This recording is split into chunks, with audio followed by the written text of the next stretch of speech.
Selama Engkau ada, mujizat akan terus ada ya Tuhan. Itu sebabnya bahkan pada hari ini Tuhan, dalam ibadah ini kami percaya mujizat terjadi bagi kami yang hadir di ruangan ini ataupun bagi kami yang ada di rumah kami masing-masing. Mujizat itu terjadi karena Engkau Tuhan mengasihi kami, karena belas kasihan yang nyata ditunjukkan atas kami sekalian. Terima kasih Tuhan, bahkan pada hari ini juga firman Tuhan disampaikan dan menyembuhkan kami. Kiranya Roh yang Kudus bekerja dengan amat leluasa ketika firman Tuhan disampaikan, sehingga pada hari ini hamba-Mu menyampaikan kata-kata, berbicara dengan kuat kuasa Roh Kudus, menyampaikan pewahyuan dari sorga, dan setiap kami terima firman Tuhan dengan penuh sukacita dan dengan tanah hati yang subur, sehingga firman Tuhan ketika ditaburkan tidak kembali sia-sia, melainkan dia bertumbuh, dia berbuah dalam hidup kami. Terima kasih, kami bersyukur Tuhan, siap diberkati oleh firman Tuhan dan melakukan firman dalam nama di atas segala nama, dalam nama Tuhan Yesus Kristus, Juru Selamat yang hidup, Raja yang kekal. Kami sudah berdoa, bahkan menerima semua jawaban doa kami ini. Amin, amin, haleluya. Silakan duduk, Bapak Ibu sekalian semuanya yang ada di sini maupun yang ada di rumah masing-masing. Saudara sekalian, kita percaya Tuhan tidak dibatasi oleh jarak dan waktu. Kita di sini terima berkat, yang di rumah pun terima berkat yang sama, saudara sekalian. Kalau terkasih, sekedar ngingetin saja, Natal kita tanggal 12 Desember bulan depan, dan kemudian Green Lake GLCC akan mulai ibadah perdana pada tanggal 2 Januari tahun 2022, dan kita akan mulai dengan ibadah jam 10.30. Kita terima kasih kepada Tuhan yang sudah berikan kita tempat di Green Lake untuk jadi berkat bagi mereka yang ada di Green Lake sana, saudara sekalian. Saudara terkasih, ada 4 Injil. Ya. Kalau saudara baca 4 Injil, saudara akan menemukan ada cerita-cerita yang sama. Tapi hanya ada satu mujizat saja, hanya satu saja yang dicatat di 4 Injil. Hanya satu. Yang mana saudara sekalian? Yaitu Yesus itu memberi makan 5.000 orang dengan 5 roti dan 2 ikan. Itu satu-satunya mujizat yang dicatat di 4 Injil. Pertanyaan kita adalah, apa istimewanya mujizat yang satu ini, sehingga 4 penginjil kita sampai mencatatnya ini? Coba kita baca ceritanya ya. Yohanes pasal 6 ayat 1 sampai 15. Yohanes 6 ayat 1 sampai 15. Sesudah itu Yesus berangkat ke seberang danau Galilea, yaitu danau Tiberias. Orang banyak berbondong-bondong mengikuti dia karena mereka melihat mujizat-mujizat penyembuhan yang diadakannya terhadap orang-orang sakit. 3. Dan Yesus naik ke atas gunung dan duduk di situ dengan murid-muridnya, dan Paskah, hari raya orang Yahudi, sudah dekat. Catatan ini sekalipun kecil adalah penting, saudara sekalian ya. Masa itu berkumpul pada hari Paskah. 5. Ketika Yesus memandang sekelilingnya dan melihat bahwa orang banyak berbondong-bondong datang kepadanya, berkatalah ia kepada Filipus, di manakah kita akan membeli roti supaya mereka ini dapat makan? Hal itu dikatakannya untuk mencobai dia, sebab ia sendiri tahu apa yang hendak dilakukannya. Jawab Filipus kepadanya, roti seharga 200 dinar alias gaji 8 bulan. Ya.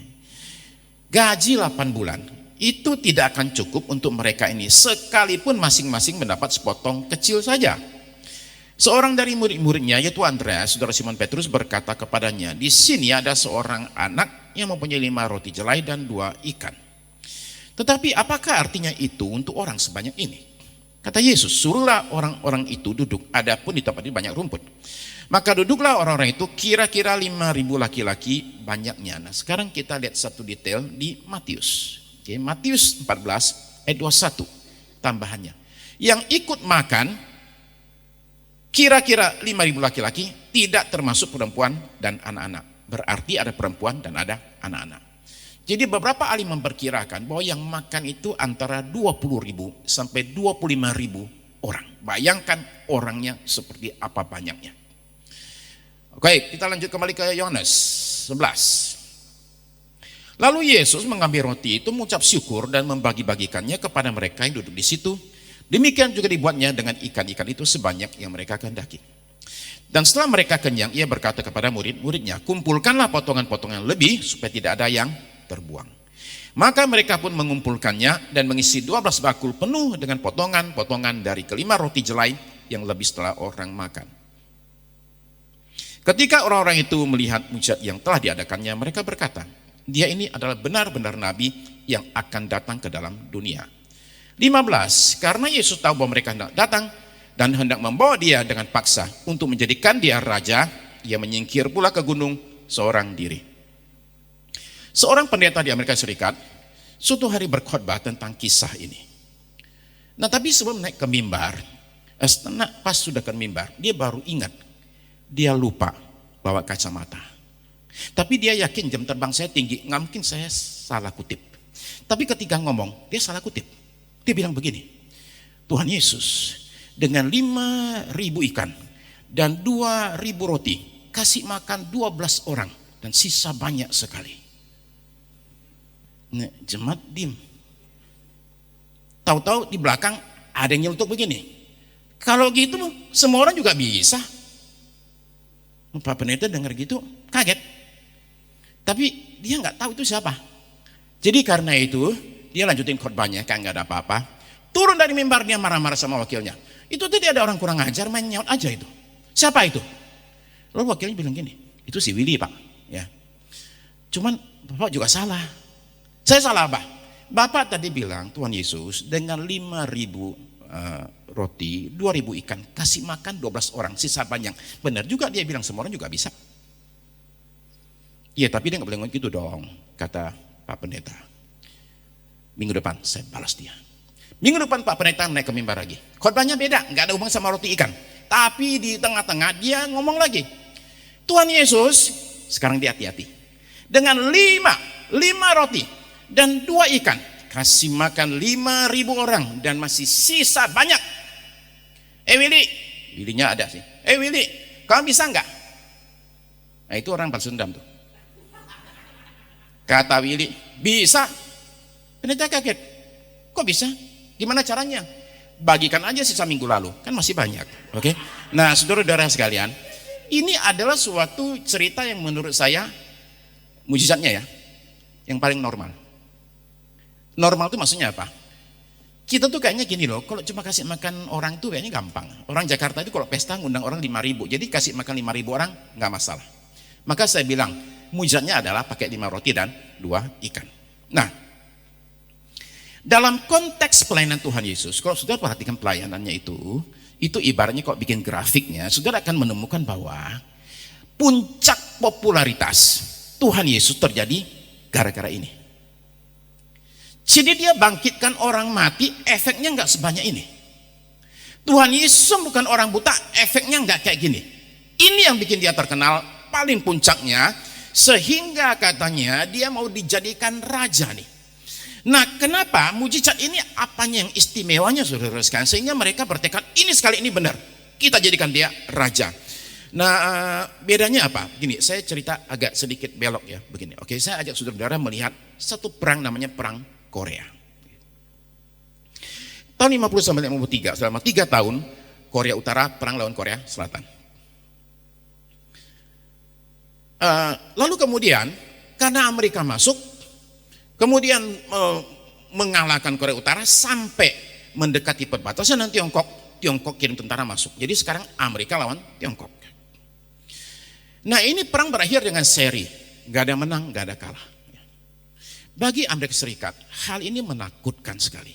Kenapa? Karena Tiongkok baru berdiri 1 tahun, sudah bisa menahan pemenang Perang Dunia Kedua.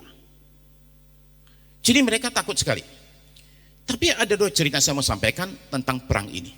Pertama, pada musim dingin tahun 51, 90.000 tentara Korea Selatan itu mati gara-gara apa? Kelaparan. Nggak ada makanan. Jatah makan dikorupsi oleh atasan. Jadi 90.000 orang mati kelaparan, nggak ada makanan. Tapi 3 bulan kemudian di pihak Tiongkok ada rapat di Beijing di mana Chow En-lai dikasih laporan. Kalau enggak ada sesuatu yang dilakukan, kita bakal kalah. Kenapa? Tidak ada makanan. Tentara kita di garis depan, Pak, itu sudah kelaparan, enggak ada makan. Saudara paham ya? Bahwa baik bagi tentara yang sedang berperang, ataupun orang kantor yang sedang meeting, makanan itu vital. Jadi sekarang begitu orang-orang melihat, wow, ini 5 roti 2 ikan kasih makan sekian ribu orang, berpuluh-puluh ribu orang. Jadi mereka bayangkan sekarang begini, bahwa tentara kita tidak akan pernah kalah lawan siapapun juga. Kenapa? Karena makanannya itu 5 roti 2 ikan kasih makan sekian puluh ribu orang. Kemudian bukan hanya itu, kalau ada yang mati dibangkitkan lagi, tentara kita nggak bisa habisnya. Jadi bayangan mereka adalah Yesus ini paling cocok kita jadikan raja. Nah saudara sekalian, tapi Tuhan Yesus itu punya rencana yang berbeda dengan rencana mereka. Dia tidak terlalu berminat untuk lepaskan mereka dari penjajahan Roma. Dia lebih berminat bebaskan mereka dari penjajahan iblis. Nah apa yang Yohanes ingin kita lihat dari kisah ini? Menurut saya yang pertama, satu, Yesus itu peduli dengan pergumulan manusia. Dia peduli dengan pergumulan kita, saudara sekalian. Ya, saya sekarang bacakan Matius 14 ayat 13. Ya. Ini cerita yang sama ya. Matius 14 ayat 13 sampai 14. Setelah Yesus mendengar berita itu, menyingkir ia dari situ dan hendak menyendiri dengan perahu ke tempat yang terpencil. Tetapi orang banyak mendengarnya dan mengikuti dia dengan mengambil jalan darat dari kota-kota mereka. Nah ini berita yang tadi, menyingkirlah Yesus mendengar berita itu berita apa? Itu berita Yohanes Pembaptis dibunuh oleh Herodes.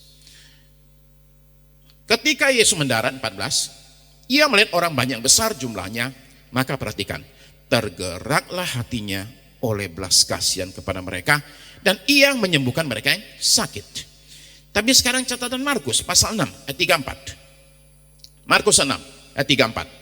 Ketika mendarat, Yesus melihat orang banyak berkerumun, maka tergeraklah hatinya oleh belas kasihan kepada mereka, karena mereka seperti domba yang tidak punya gembala.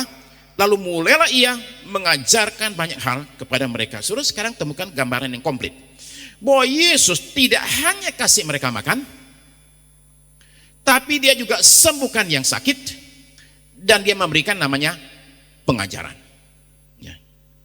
Nah yang datang ini siapa?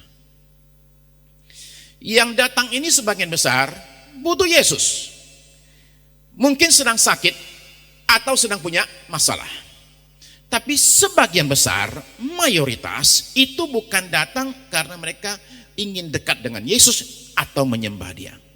Mereka cuma pengen nonton mujizat.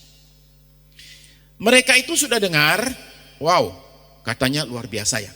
Jadi mereka sekarang datang supaya bisa cerita sama teman mereka. Kalau temannya bilang gini, kemarin teman saya ikut KKR-nya Yesus, wow banyak yang sembuh loh. Dia bisa ngomong, lu dengerin teman, gua datang sendiri tahu nggak? Beda kan kelasnya kan? Oke, apalagi kalau ada fotonya lagi, taruh di WA grup, tapi mantap lagi. Nah, jadi ini kelompok besar ini datang karena semangatnya itu ingin lihat yang heboh-heboh. Bukan mencari Yesusnya itu. Ini kelompok orang yang berpusatkan pada diri sendiri, mereka pengen nonton, setelah dikasih makan, tambah semangat. Yuk kita jadikan dia raja. Nah, saudara, sekalipun demikian, Yesus itu tetap mengasihi mereka dan mengasihani mereka dan beri mereka apa yang mereka butuhkan. Yang sakit dikasih kesembuhan, yang pengen belajar dikasih pengajaran, dan ketika mereka lapar semua dikasihkan makan. Dia peduli dengan situasi kita. Dia bukan Tuhan yang jauh dan dingin, tidak peduli dengan kita, saudara sekalian. Maka saya kira lagunya bagus. Allah mengerti, Allah peduli. Sebab ada orang kadang-kadang ngerti sih tapi nggak peduli. Ya. Jadi Allah itu mengerti dan peduli, saudara sekalian.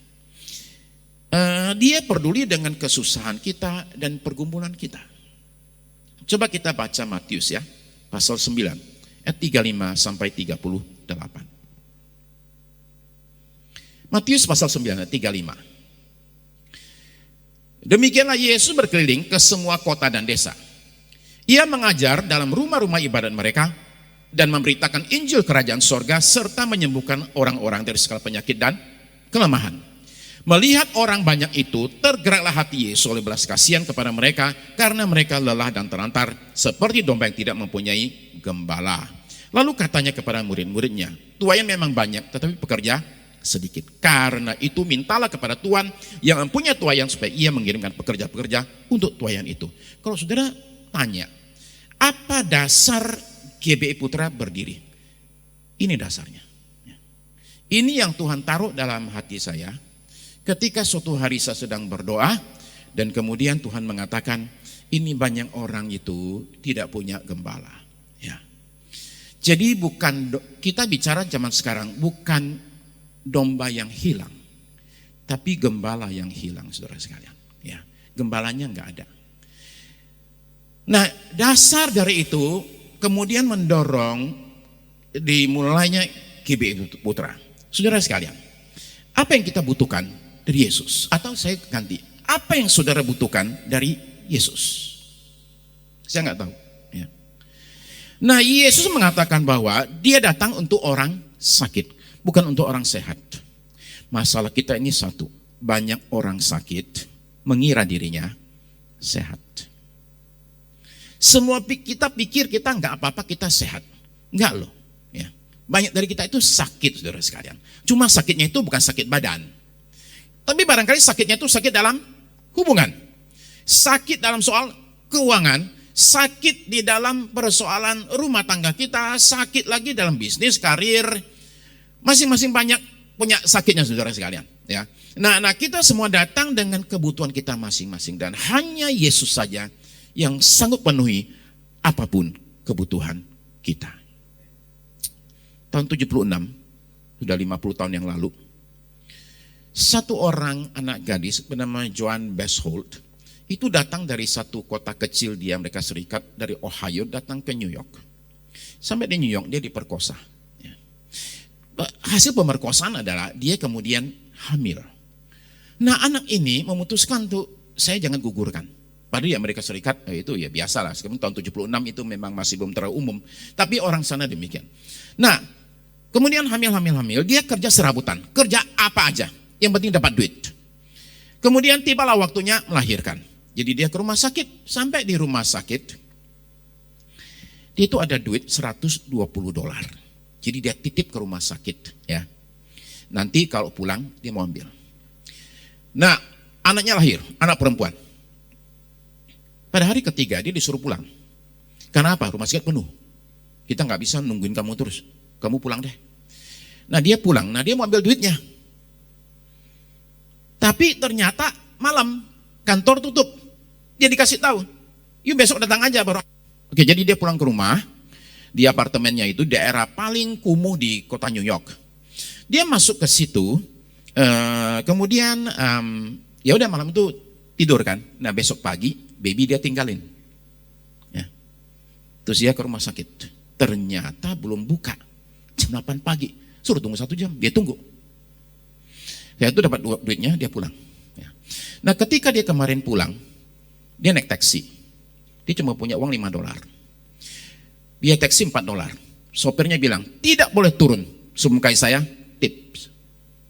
Dia bilang saya cuma punya $1. Ya udah berapa aja pokoknya tips. Kasih $5. Ya udah nggak ada uang sama sekali. Jadi besok pagi dalam keadaan lapar nggak makan, dia kembali ke rumah sakit kan. Ketika dia pulang di tengah jalan, dia baru ingat dia bikin satu kesalahan besar. Anjing herdernya sudah 5 hari nggak dikasih makan. Dia masuk ke dalam, bayinya sudah setengah dimakan oleh herder, anjingnya itu. Nah, senator dari negara bagian Vermont bernama Patrick Leahy itu ngomong di koran begini, ada apa dengan kita punya negara? Ada apa dengan kita punya bangsa? Bagaimana bisa terjadi ada anak perempuan datang ke kota kita dan kemudian diperkosa? Ketika dia hamil nggak ada konselor yang menolong dia. Ketika kemudian kenapa rumah sakit mesti usir orang dari rumah sakit karena kekurangan tempat tidur?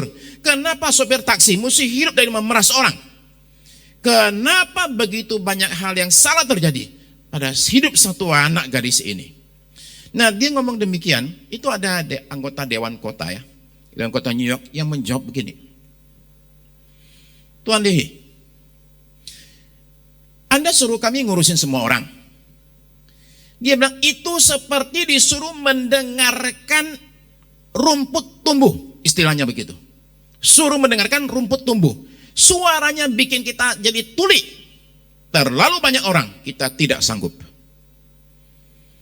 Dan saudara sekalian, saya setuju dengan kata-kata orang itu. Terlalu banyak orang, tidak sanggup. Dan di dunia ini, saudara sekalian, hanya Yesus saja yang sanggup. Hanya Dia yang cukup besar untuk menerima semua ini. Urusan semua orang, hanya Dia yang sanggup untuk pikul itu semua. Tapi bukan hanya itu. Kemudian Dia memecah-mecahkannya menjadi kecil-kecil, supaya kita masing-masing bisa ikut ambil bagian. Itu poin saya yang kedua. Yesus tidak hanya peduli dengan pergumulan manusia, tapi yang kedua, Yesus mau memakai kita menjadi saluran berkat. Dia tidak hanya peduli dengan kesusahan orang, tapi Dia juga mau murid-muridnya, pengikutnya juga peduli dengan kesusahan orang, saudara sekalian. Jadi Dia memaksa murid-muridnya mikirin solusinya apa nih, 5.000 orang ini, laki-laki ini nih. Nah, murid-murid bilang begini, ya. Coba kita baca lagi ya, Markus 6 ayat 35. Markus 6 ayat 35. Markus 6 ayat 35. Pada waktu hari mulai malam, datanglah murid-muridnya kepadanya dan berkata, tempat ini terpencil dan hari mulai malam. Suruhlah mereka pergi ke kampung-kampung dan desa-desa sekitar sini, supaya mereka dapat membeli makanan bagi diri mereka. Jadi kata murid-muridnya, jalan paling enteng, paling enak, suruh pulang semua. Dia orang lapar, urusan masing-masing di tengah jalan. Tapi perhatikan, Tuhan Yesus punya rencana yang berbeda. Nah, Dia tanya begini, oke? Di Yohanes pasal 6 ayat 5. Ini pertanyaannya. Di manakah kita akan membeli roti supaya mereka ini dapat makan? Filipus jawab, KFC lagi renov, Tuhan Yesus, nggak buka. Pizza Hut cabang sini terlalu kecil, ya. Nggak sanggup sekian ribu porsi. McD cabangnya agak jauh, ya, jalannya terlalu jauh. Subway udah deh, kita ngantri minggu ini, bulan depan baru dapat makan. Oke. Nah, masalah terbesarnya itu bukan soal restorannya, bayarnya. Ya. Bayarnya itu loh, duitnya itu. Coba pikir sekarang, coba pikir baik-baik. Oke. Umpama saudara-saudara baik hati lah, saudara jadi murid Yesus. Saudara putuskan, kita kasih mereka makan agak enak aja. Kita kasih mereka makan yang namanya nasi campur Pontianak, oke? Ya, kasih mereka jangan pakai cukyok, oke? Kemahalan. Kasih yang biasa aja dari Bun Hiang, oke? Di Taman Palem itu, oke? Kasih aja cuma 52.000 aja, oke? Nah, 52.000 saudara sekalian, kalikan dengan kalau 5.000 orang, oke? Saudara bisa hitung ya, oke? Bahwa kalau 5.000 porsi kali 52.000 itu 250 juta sekali makan. Nah, saudara-saudara sekalian, kalau umpama istrinya dikasih juga, kan kasihan tuh kalau suami cuma makan, istri liatin sambil mereka gitu, oke? Oke, beliin dah 10.000. Oke, berapa? Kita bicara berapa? Kita bicara angka 520 juta. Malam itu kasih makan, musik keluar dana 500 juta. Sekali makan habis. Kalau saudara agak pelit, saudara beliin pastel makcik. Sekarang udah mahal. 10.000 sekarang itu. Saya protes. 5.000 orang saudara sekalian, kasih kalikan dengan 10.000, ya. Kita bicara tentang hal begini loh saudara sekalian, nggak usah hitung ongkos gojek, oke? Kita sewa truk aja. Begini saudara sekalian, kalaupun saudara bisa bayar, kalau ada duitnya nih 500 juta, kalaupun bisa bayar, mana ada resto yang dalam 1 jam bisa sediakan makanan untuk sekian ribu orang? Nggak ada, saudara ngerti ya? Ini kasus yang mustahil. Ini tidak seenteng yang kita pikir bahwa ini cuma kasih makan 5.000 orang. Enggak, ini kasus yang mustahil. Lalu sekarang saudara sekalian, beberapa orang lebih nggak kayak Filipus. Oke, Filipus itu dites nggak lulus. Tapi ada yang praktis nih, langsung gerak, nyari-nyari. Ada roti nggak? Ada bawang kanan nggak? Nggak ada. Anak kecil. Itu anak mesti dibujuk, dirampas dari tangannya loh. Jadi sini deh. Enggak. Sini deh. Ayo, ntar dibalikin lagi 2 kali lipat. Baru dia mau. Oke, ya. Ketemu anak ini, Filipusnya nggak lulus. Kenapa? Saya kasih tahu saudara-saudara begini loh. Ketika mereka melihat ke masa ini, 5.000 orang ini, yang mereka melihat bukan 5.000 orang. Mereka melihat 5.000 masalah yang nggak bisa mereka selesaikan. Gimana cara kasih makan 5.000 orang ini? Nggak bisa. Kita tidak sanggup. Nah, kebanyakan kita kan kayak gitu. Kita ini melihat apa yang kita tidak punya dan apa yang tidak bisa kita lakukan. Lihat orang banyak gini kita bilang tidak sanggup. Tapi apa kata Yesus? Saudara perhatikan, tidak perlu mereka pergi kata Yesus. Kamu harus memberi mereka makan. Di balik kata-kata ini ada pesan tersembunyi. Aku akan mengajar kalian yang namanya kasih dan kuasa. Aku akan tunjukkan apa yang bisa terjadi kalau aku hadir. Itu message di balik semua kata-kata saudara sekalian. Yesus mau mengajar murid-muridnya tidak hanya peduli dengan orang susah, tapi juga percaya akan kuasanya. Seumpama Musa itu punya pola pikir macam murid-muridnya waktu murid-murid Yesus. Yahudi masih di Mesir itu saudara sekalian. Seandainya saja Yosua punya pikiran macam begini, itu Yeriko itu nggak roboh temboknya. Kalau umpama Daud punya pikiran macam begitu, saudara sekalian, Goliat itu masih hidup. Jadi Tuhan itu sering menyuruh orang lakukan hal yang nggak mungkin. Contoh minggu lalu, kepada orang yang sudah lumpuh 38 tahun lamanya ini disuruh apa? Kamu bangkit dan jalan. Ini orang lumpuh. 38 tahun lamanya disuruh lakukan hal yang mustahil. Saudara sekalian, kepada orang-orang pelayan di Kana, dia berkata, ini air, oke, bawa ke pesta. Sementara mereka tahu ini air putih, disuruh kasih dan ngaku itu anggur, saudara sekalian. Kepada mayat dalam kuburan, Yesus berkata, Lazarus keluar sekarang. Jadi Tuhan sering suruh kita lakukan hal yang sifatnya itu mustahil. Nah saudara sekalian, respons kita apa? Respons kita nggak banyak-banyak, cuma 2 saja. Nomor 1, saudara dan saya itu tidak usah takut terhadap masalah hidup ini. Ya. Sekarang saat kita lagi ibadah di sini, di Inggris, di Glasgow, lagi ada pertemuan besar yang hadir 30.000 orang. Bicara apa? Bicara nasib dunia. Kata PM Inggris, kalau kita nggak bertindak sekarang, dunia kiamat. Kenapa? Pemanasan global akan membuat kota-kota terendam, akan membuat suhu naik demikian rupanya, pokoknya akhir dunia. Yang satu itu belum selesai.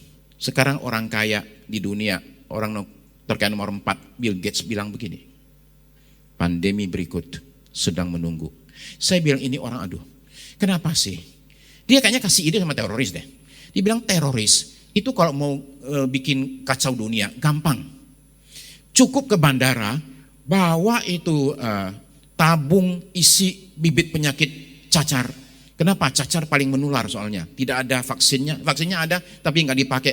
Efek samping terlalu banyak. Obat nggak ada. Jadi pakai aja cacar, tinggal disebar. 10 orang aja udah cukup, dia bilang. Itu orang kasih ide sama teroris. Dan dia bilang kita nggak siap dengan pandemi ini, lebih parah daripada COVID. Saudara tahu nggak? Ini orang bicara, saudara sekalian. Nggak mungkin cuma sekedar omong kosong. Saya mau bilang, saudara sekalian.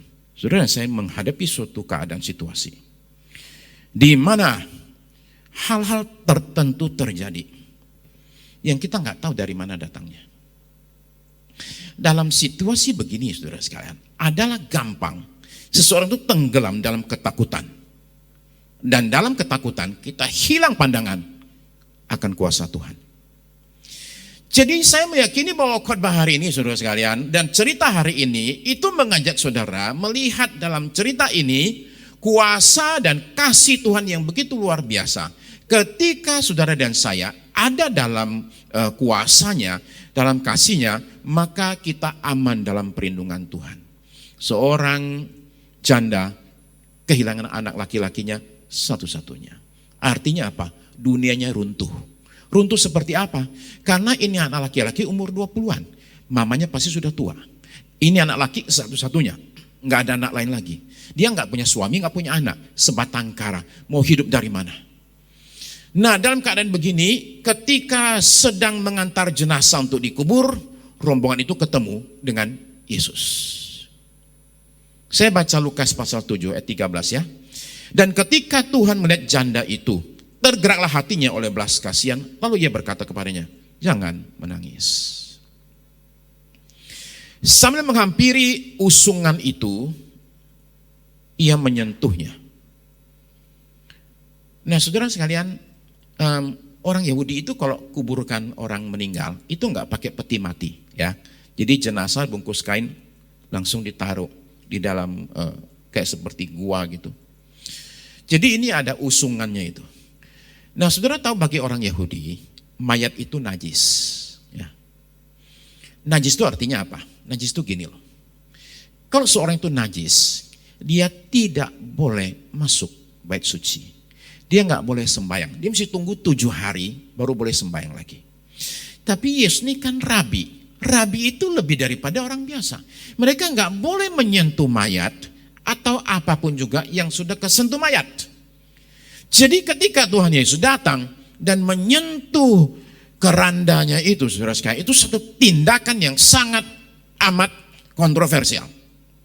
Sebab sebagai seorang rabi, pada saat dia sentuh keranda itu, dia sudah najis. Tapi saudara sekalian, Yesus tidak najis. Ya. Kenapa nggak najis? Saya kasih tahu. Kalau ada sesuatu yang kotor, kontak sama yang bersih, apa yang terjadi saudara sekalian? Yang bersih jadi kotor. Tapi ketika yang kotor kontak dengan yang maha bersih, alias yang maha suci, bukan yang maha suci jadi kotor, tapi yang kotor jadi bersih. Nah, jadi ketika Yesus menyembah keranda tersebut, kuasa itu mengalir. Perhatikan, tidak ada orang doa minta tolong. Ibunya tidak panggil Yesus. Ini rombongan orang putus asa, seputus asanya, lagi berjalan tidak tahu mesti bagaimana, keadaan terpuruk sekali, nggak bisa apa-apa lagi. Dan di situ saudara temukan kata-kata ini terus-menerus muncul, belas kasihan.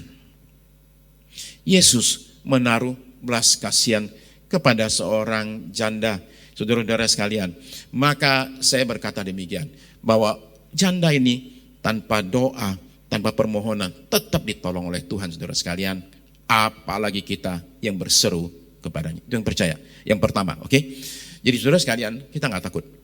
Apapun yang terjadi, apapun kata orang-orang di luar sana, saudara saya aman dalam perlindungan Tuhan. Yang kedua, saudara saya mesti tetap percaya dan taat kepada yang namanya kehendak Tuhan. Saudara tahu apa kata-kata orang itu sesudah dikasih makan? Di Yohanes 6 ayat 14. Ketika orang-orang itu melihat mujizat yang telah diadakannya, mereka berkata, dia ini adalah benar-benar nabi yang akan datang ke dalam dunia. Mereka nggak kenal Yesus. Mereka kenal cuma sekedar di permukaan. Yesus itu memang nabi, tapi lebih dari sekedar nabi. Dia adalah Tuhan. Apa artinya Tuhan, saudara sekalian? Penterjemah Alkitab tahun 1700-an, itu orang Belanda ya, Melchior Ledecker.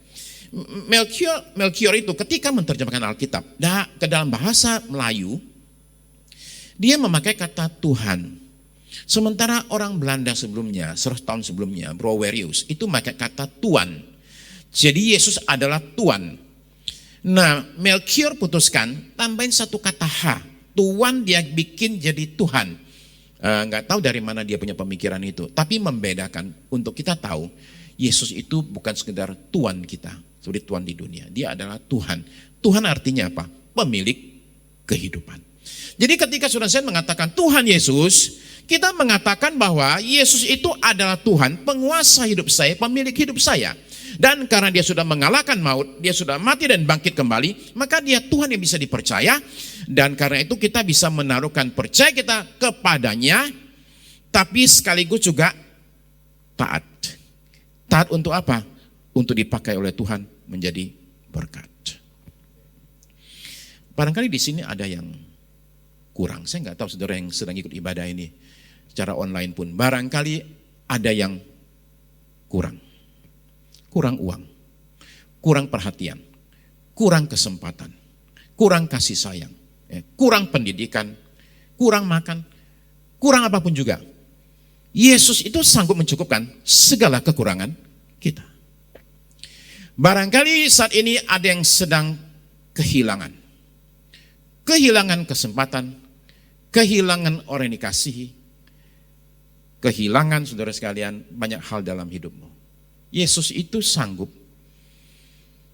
menggantikan semua kehilangan kita, asal kita datang kepadanya dan percaya.